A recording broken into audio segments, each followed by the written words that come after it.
नमस्कार मित्रों। आज हम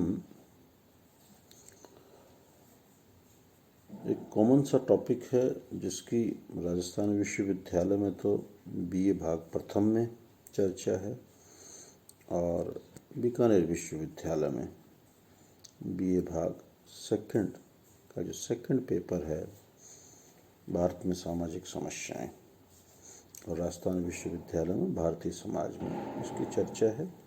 टॉपिक है भारतीय समाज में महिलाओं के विरुद्ध हिंसा।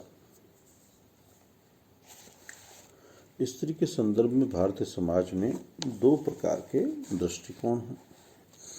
एक दृष्टिकोण समाज में स्त्री को पुरुष के समक्ष सम्मान एवं परिस्थिति दिलाने के पक्ष में है, तो दूसरा दृष्टिकोण उन्हें पुरुषों से निम्न दर्जे का मानता है, अतः उन्हें अनेक अधिकारों से वंचित करने के पक्ष में है। प्रथम दृष्टिकोण मानने वाले नारी को शक्ति, ज्ञान, संपत्ति का प्रतीक मानते हैं।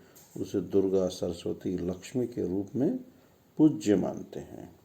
उनके अनुसार स्त्री पुरुष की अर्धांगिनी है और उनका ये मत है कि यत्र नार्यस्तु पूज्यन्ते रमन्ते तत्र देवता, अर्थात जहाँ नारी की पूजा होती है वहाँ देवता निवास करते हैं।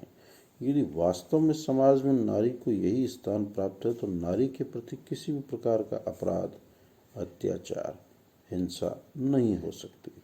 नारी के प्रति दूसरा दृष्टिकोण नारी को समाज में पुरुषों के समान अधिकार दिलाने का विरोधी है।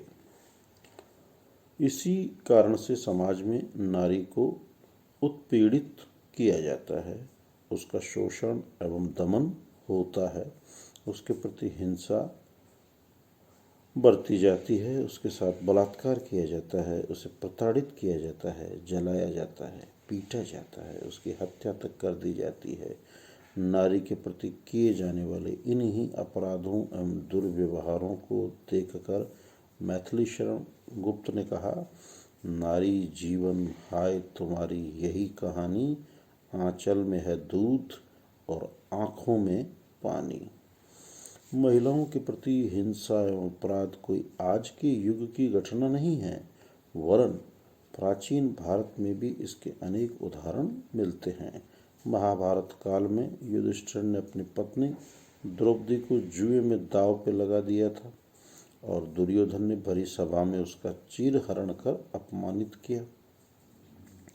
रामायण काल में रावण ने सीता का अपहरण किया था।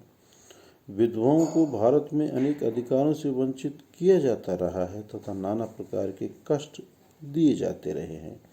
दहेज को लेकर नारी को जला देने या हत्या कर देना आज के युग की सबसे बड़ी त्रासदी है। सतीत्व के नाम पर महिलाओं को इस देश में जिंदा जलाया जा रहा है। हम आए दिन पत्र पत्रिकाओं में बलात्कार की घटनाएं पढ़ते रहते हैं, जिनमें से कुछ तो पुलिस और प्रशासन भी शामिल होता है। इस प्रकार से महिलाओं का उत्पीड़न एवं शोषण, उनके साथ बलात्कार, उन्हें बहला फुसला कर भगा ले जाना, वेश्यावृत्ति के लिए उन्हें बेच देना, उनके साथ मारपीट, गाली गलौज, उन्हें जला देना, उनकी हत्या तक कर देना आदि महिला अपराध के प्रमुख उदाहरण है, जिसकी हम आगे बारी बारी से चर्चा करेंगे। वर्तमान में समाजशास्त्र में महिलाओं के बारे में अध्ययन में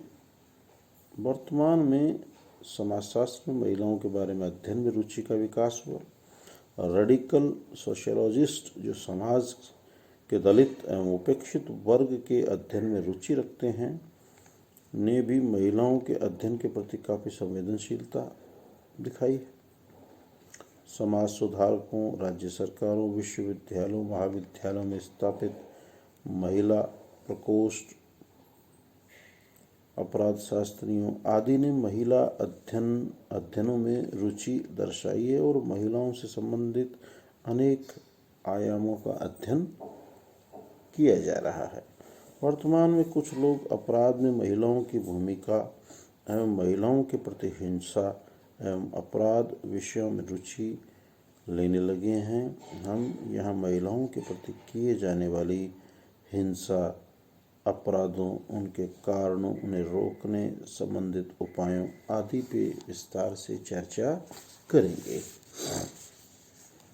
महिला के प्रति जो हिंसा की जा रही है, अगर उसे हम शाब्दिक अर्थों में समझने का प्रयास करें तो वो कुछ ऐसे होगा कि महिलाओं के प्रति हिंसा से तात्पर्य महिलाओं के निकट रिश्तेदारों जैसे माता, पिता, भाई, बहन, सास, ससुर, देवर, ननद, भाभी, पति या परिवार के किसी भी सदस्य अथवा अन्य सदस्यों द्वारा किया जाने वाला हिंसात्मक व्यवहार एवं उत्पीड़न जो नारी को शारीरिक, मानसिक रूप से आघात पहुंचाता है, उसकी कहीं न कहीं जो समग्रता है उसको कहीं न कहीं एक ठेस पहुंचा रहा है, वो ही कहलाएगा महिलाओं के प्रति हिंसा।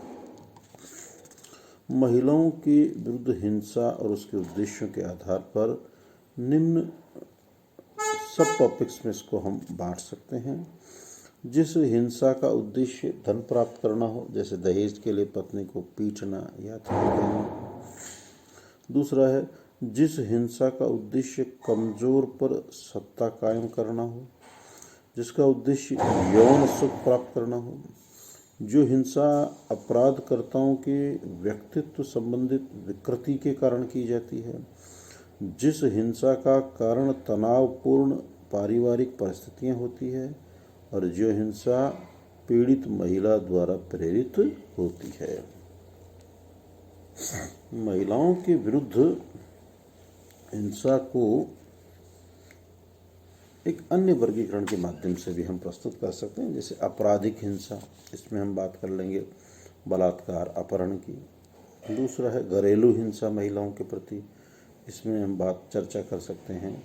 जिन बिंदुओं को शामिल कर सकते हैं वे हैं दहेज संबंधित मृत्यु, पत्नी को पीटना, लैंगिक दुर्व्यवहार, और तीसरा महिलाओं के प्रति जो हिंसा का प्रकार है वो है सामाजिक हिंसा, जैसे पत्नी एवं पुत्र वधू को मादा भ्रूण की हत्या के लिए बाध्य करना, कन्या भ्रूण हत्या, इसकी भी हम आगे चर्चा करेंगे।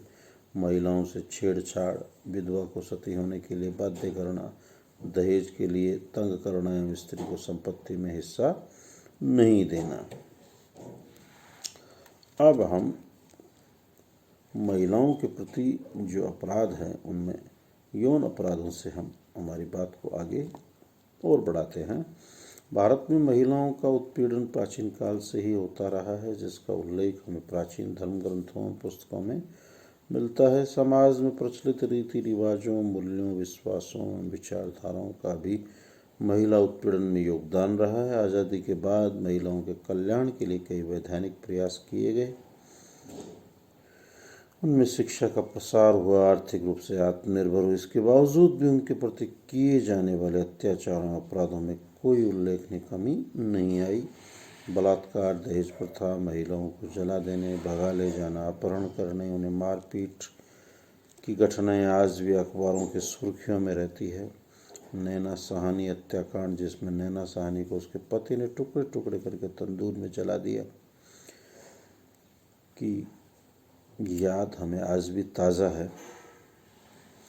राजस्थान में डिंगी ढाणी नामक गांव में श्रीमती बदामी बाई को डायन बताकर उसके प्रति जो समाज के अंदर अत्याचार किया गया, वो आज भी समाज के ऊपर एक बहुत बड़ा कलंक है, धब्बा है।